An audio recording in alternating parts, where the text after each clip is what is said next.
explosion of communal violence. Among the crowds of angry young Hindus and Muslims was this man. How comes now? Yeah? How comes you're not here now? Mohammed Hijab from London. He's a YouTube influencer with a huge following. But when he took to the streets of Leicester, he was blamed for having stirred up hatred. Since then, he's refused to give interviews, until now.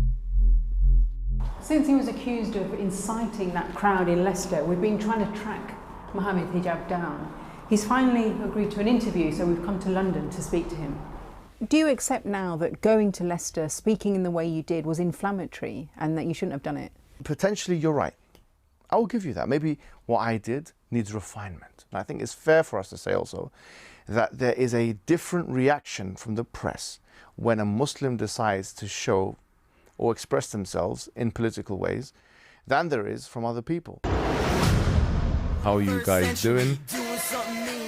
Mr. Hijab's videos are particularly popular with Muslim millennials. A PhD student who teaches a conservative view of Islam.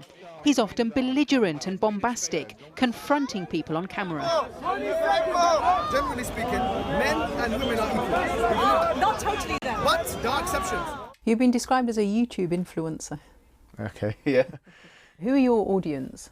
I try and articulate the faith of Islam to people who want to know about it.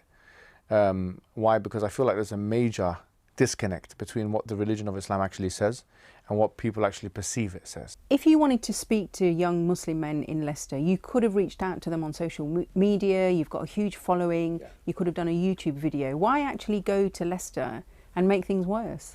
For two reasons, fundamentally. One of them is to actually kind of ease tensions and de-escalate the situation.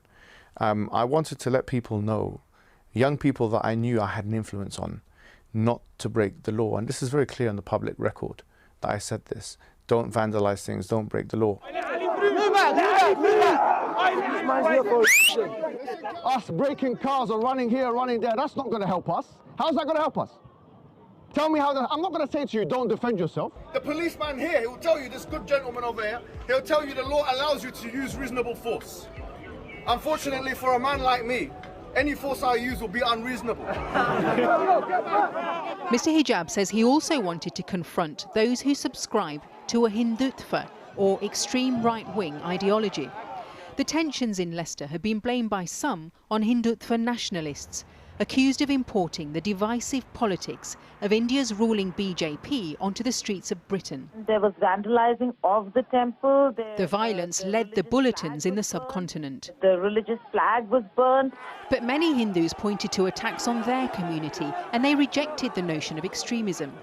They accused Mr. Hijab of incitement with this video about the Hindu belief in reincarnation, which went viral. I'd rather be an animal. I'd rather be reincarnated as a grasshopper, bro. That's the truth.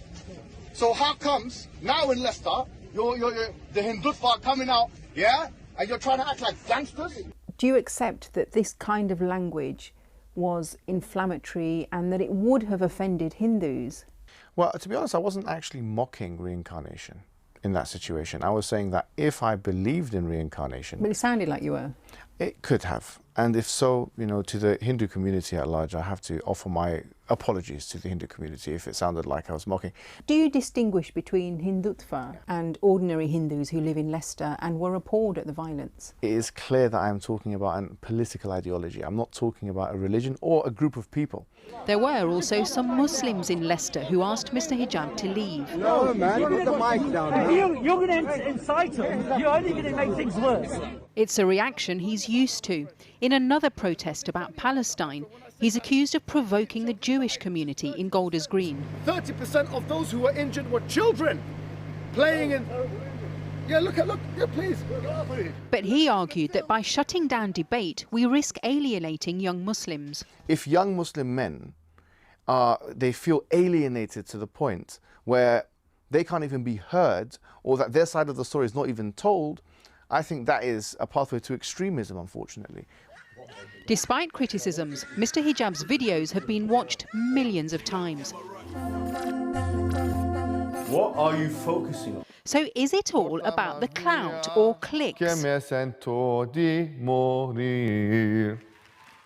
Yeah, that's something I have to struggle with within myself to see what are my true intentions. Because as a Muslim, spiritually, I should be effectively doing everything for the sake of God. I have to manage my own inauthenticity, just like I think everyone else does. Maybe the unconscious mind and the ego and the superego are battling each other, but you know, I can't say much about that apart from that. But perhaps you're right. Perhaps you're right. You know.